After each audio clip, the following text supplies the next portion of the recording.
Hello, Sangha. Welcome to the Abbot's Address. Today is Thursday, February 9th, 2017.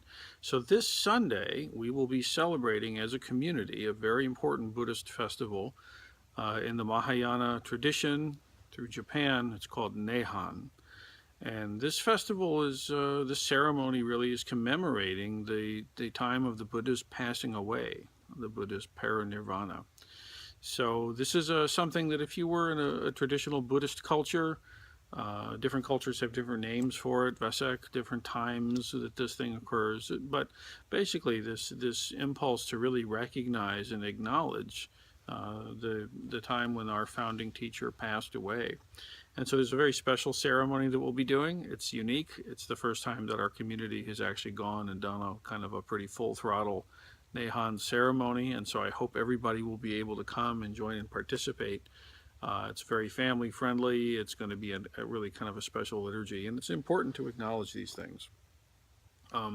Which leads into a question. I put up a query if people had anything they would like me to talk about, and there's a lot of nice suggestions, and one of them ties in really directly, and that is, what about Buddhist funerals and memorials and all of this? And so there's a lot I could say about that, but I think I'll tell a story. So I remember when I was studying with my first teacher, and his teacher passed away. So I'm talking about Daido Roshi, Zen Mountain Monastery, and his teacher was Maizumi Roshi. And Maizumi Roshi is kind of a big deal. I mean, he had the full Soto ordination as well as the Harada Yasutani Koan curriculum. So that's kind of not super common and pretty important. And I remember encountering my teacher when he was dealing with the death of his teacher. And it was a great lesson to me and a great teaching to me. Specifically, what happened is that they did a very, very high ceremonial Buddhist funeral for Maizumi Roshi, where they took his body and they cremated it in a certain particular kind of a way, but not entirely all the way, such that there was still fragments of bone. And then the disciples, his successors, they had these long chopstick thingies, and they each would, they were tied together in a certain way, and then each successor had one chopstick, and then another brother or sister successor had the other one, and they would together manipulate and grab bone fragments and put them in these certain reliquaries. And then those became something of great importance to his successors and to their Dharma centers throughout the country and everything. And my particular intersection with that, I didn't go to the ceremony itself, but Daido Roshi was an artist and a photographer, and he got into videography quite a bit. And then he knew I was a musician, and so he started doing a video documentary or a kind of a commentary about his teacher called Now I Know You, which I'm pretty sure is out of print now, but it might not be, I don't know. But he invited me to be a part of making the soundtrack for that. And that was one of my first real entrances into being able to interact with the teacher outside of the super formal settings. And I remember watching him very closely and being very influenced by how he was allowing himself to feel everything that he felt about the passing of his teacher. And then interestingly, in the documentary, there was images of different of the Dharma successors that were just weeping, that were very distraught, very expressing a lot of sadness and emotion.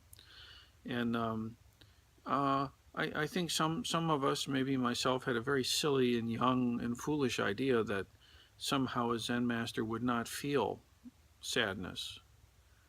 I was a kid, I had no idea, right? But that's maybe what I thought. And confronted with successor after successor of my teacher's Dharma siblings who were obviously feeling very deep emotion, was a little bit of a turning for me to be able to really appreciate my life in a different way. And so these formal moments of acknowledging the passing of someone that we love, formally acknowledging and taking a moment to feel what we feel and to notice things and to pause and to acknowledge, this is a very, very great practice. And this is of immense value and importance.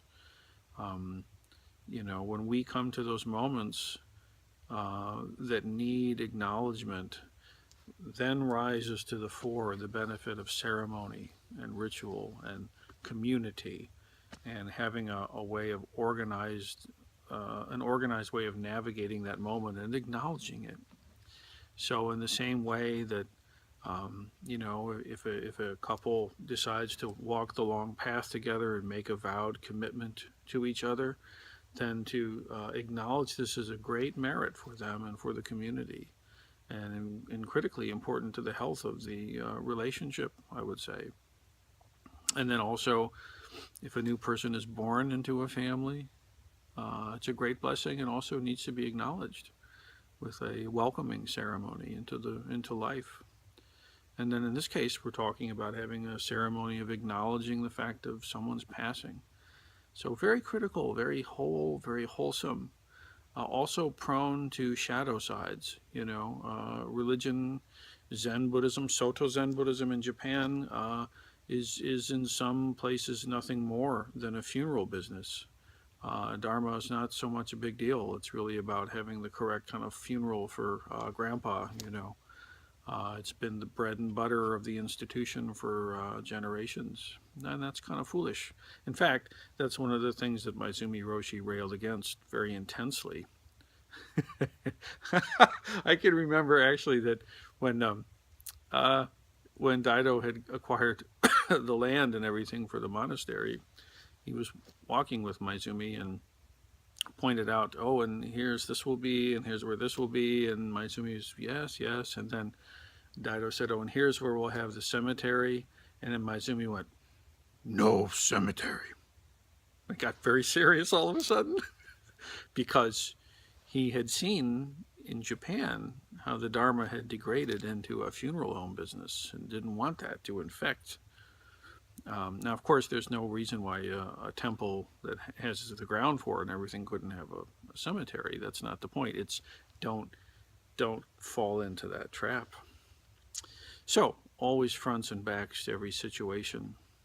And important to acknowledge for us the deep tradition of the Buddha's passing. So this Sunday, be there if you can, maybe a touch early so that you can kind of get a little bit oriented to what's going on. We can start things on time, and we'll see you in the Zendo, everybody. Thank you for your practice.